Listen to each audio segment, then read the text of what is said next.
Bonsoir à tous, j'espère que vous allez tous bien.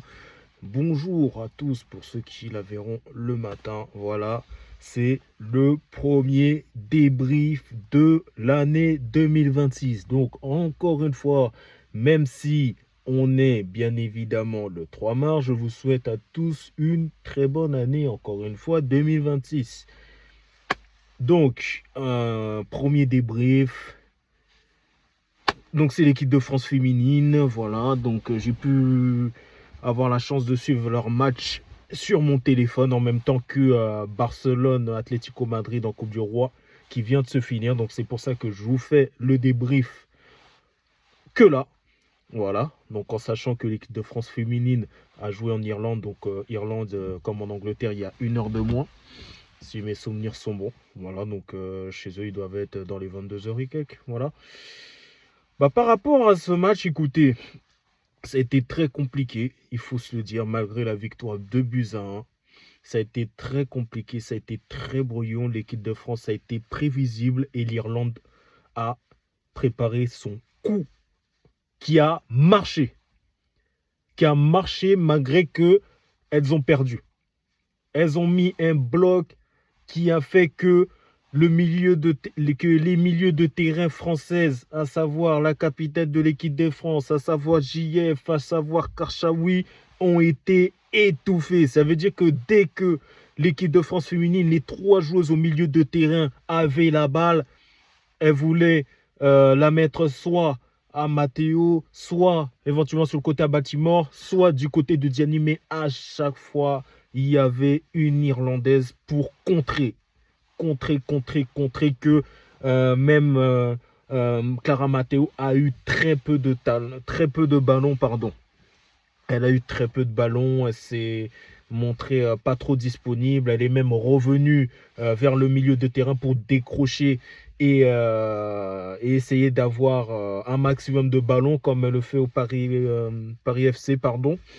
Sauf que dans ce style de match-là, ça ne marche pas. Et c'est pour ça que dans la vidéo de l'équipe de France féminine qui a été sortie il y a, je crois, 2 jours, Laurent Bonadei a bien évidemment évoqué que l'Irlande féminine est 27e au classement FIFA et qu'elles ont grappillé des places pour être à cette place-là. Et c'est mérité parce qu'il y a eu du progrès de la part de l'équipe de l'Irlande. Voilà, donc elles ne sont pas 27e au classement FIFA par hasard. Et l'équipe de France féminine n'est pas 7e du classement FIFA par hasard. Voilà, c'est la vérité, c'est comme ça, c'est un fait et on a vu à travers ce match. Mais le constat qui est de ce match, c'est qu'au niveau de l'animation offensive, il faut une mise à jour. Il faut une mise à jour. Oui, la victoire, ok. Grâce à Mallard qui est entré en jeu. Chapeau au coach pour son changement. Mallard entré en jeu et qui a mis un doublé. Et c'est la seule joueuse du match qui a amené de la percussion et qui a fait douter les Irlandaises.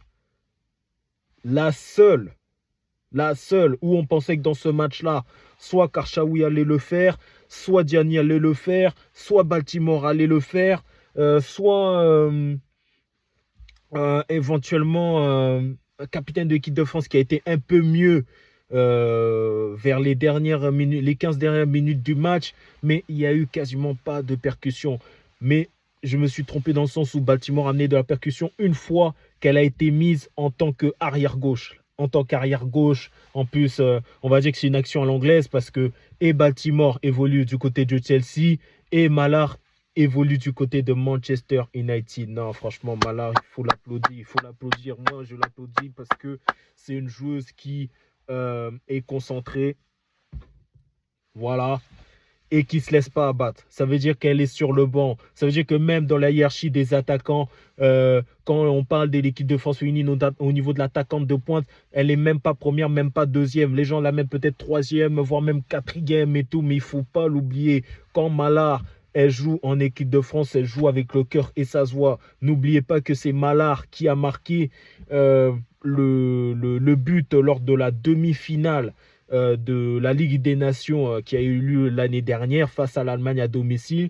Elle avait joué titulaire et elle a marqué. Donc, on peut compter sur Malard au poste d'attaquante de pointe de l'équipe de France. Et pour moi, actuellement, c'est celle qu'il faut mettre actuellement en pointe. Actuellement en pointe et titulaire en attaque de France, en attaque de l'équipe de France féminine. C'est elle qu'il faut mettre en pointe en ce moment. Tout simplement parce que Katoto, on l'a vu, elle a commencé logiquement sur le banc et ça, c'est indiscutable, indéniable. Elle est entrée en jeu. Elle a malheureusement juste gêné la gardienne. Elle était très discrète, elle n'a pas fait grand-chose, mais elle a sauvé le but qui aurait permis à l'Irlande de décrocher un match nul. Ça, sur ce coup-là, on lui applaudit et on lui dit merci. Mais au niveau offensif, on attend mieux d'une Katoto. On attend mieux d'une Katoto. Et le problème, en fait, de Katoto, c'est qu'elle n'est pas une attaquante titulaire indiscutable dans son club l'Olympique Lyonnais féminine, bien évidemment.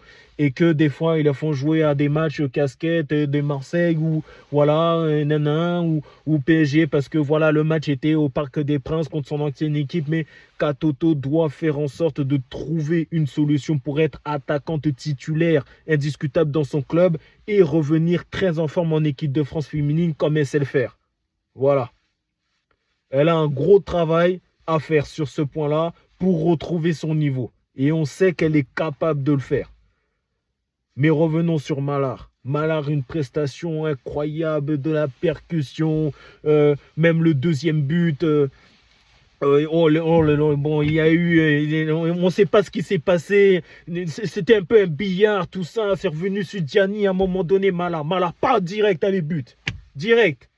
Si elle a faim, elle veut jouer titulaire, elle veut aller en Coupe du Monde, elle veut remporter la Coupe du Monde, ça se voit. Ah là là, non. Et en fait, ce qui est beau de la célébration de Malard, je parle bien évidemment de la célébration du but de l'égalisation, c'est qu'elle fait sa célébration concentrée, elle remercie Dieu, et après, au nom du Père et du Fils et du Saint-Esprit, amen, et après, elle prie 30 secondes. Ah là là, la bénédiction de Dieu a payé pour elle. Et franchement, je suis très content pour elle. Alors, concernant bien évidemment quelques points négatifs, moi, Samora, j'en peux plus. Samora, j'en peux plus. Pas mal de défaillances, de peur de sa part dans des situations où, pour moi, elle est en capacité de bien gérer, de bien dégager la balle correctement, avec assurance. Mais c'est pas le cas. C'est pas le cas. Moi, Samora, il faut plus la faire jouer titulaire. Autant mettre Elisa de Almeida qui, défensivement, petit à petit, on voit que sur le côté droit, elle a du mal. Il faut la replacer en défenseuse centrale avec Maëlle et mettre. Comment elle s'appelle? Et mettre. Attends, comment elle s'appelle l'autre là? L'arrière droit des Paris FC. Je crois que c'est Sangaré ou quoi, mais je vais revoir mes archives. Mais je pense que c'est une compo comme ça pour l'instant qu'il faut mettre. Tu mets l'arrière droit du Paris FC féminine, tu mets Elisa de Almeida, tu mets Maëlle et tu mets à gauche. On peut même laisser Moroni. Moroni, pour moi, j'ai trouvé très intéressante sur ce match. C'est juste qu'elle a été remplacée pour un changement tactique. Mais Moroni a amené un peu de percussion de ce qu'elle sait faire. Et ça a été plutôt correct. Après, oui, il y a eu quelques petits moments où elle a été en difficulté, mais les occasions de l'Irlande sont plus venues du côté droit de l'équipe de France. À noter qu'au niveau, sur le flanc droit de l'attaque, donc Diani qui a été très bien prise par la défenseur irlandaise. Franchement, ça a été un match un peu délicat de sa part, un peu comme tout le monde. Mais voilà, que ce soit Gianni, que ce soit les milieux des terrains, que ce soit... en fait, c'est ça, le milieu des terrains et la zone d'attaque, il faut du renouvellement. Le match était gagné, mais il faut du renouvellement. Pourquoi? Parce que même des équipes comme l'Irlande savent comment ils jouent. Et la preuve, ils ont bien bossé la vidéo dans le sens où, comme ils ont vu que vous avez toujours l'habitude d'attaquer comme ça, de faire tourner la balle comme ça, d'attaquer comme ça et même de défendre, ça fait qu'elles ont compris et que vous avez été logiquement choqués. Voilà. Et pour finir ce débrief, bien évidemment, on va parler de Karchaoui qui à essayer de trouver des solutions. Bon, il y a eu des accrochages des maillots que l'arbitre n'a pas sifflé. Bon, ça malheureusement, on n'est pas arbitre, on ne peut pas siffler faute. Hein. Moi, je ne suis pas arbitre non plus. Peut-être que l'arbitre a jugé que... moi, je sais pas, peut-être qu'elle a jugé que c'était pas trop flagrant. Mais voilà, après, de minute en minute, Karchaoui a manqué de lucidité. Pour moi, elle a perdu pas mal de ballons. Pour moi, même, elle aurait dû être remplacée.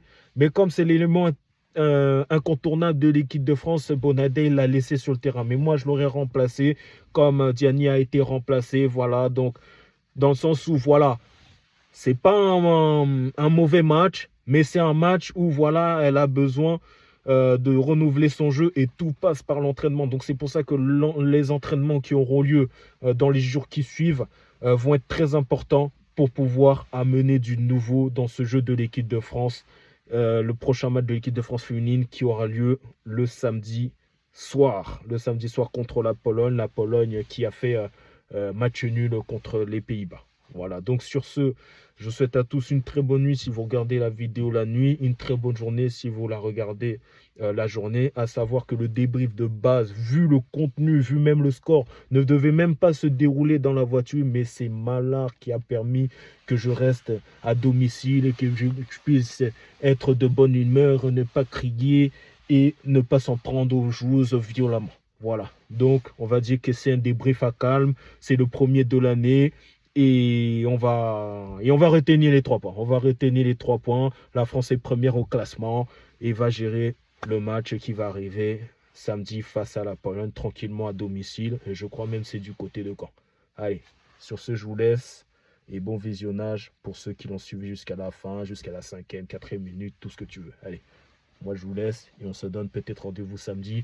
Peut-être pourquoi samedi? Parce que samedi j'ai une journée assez chargée et puis je sais pas. Je sais pas, je trouverai peut-être un moment pour suivre le match et ensuite faire les débriefs. Allez, on aime tous le football et à bientôt.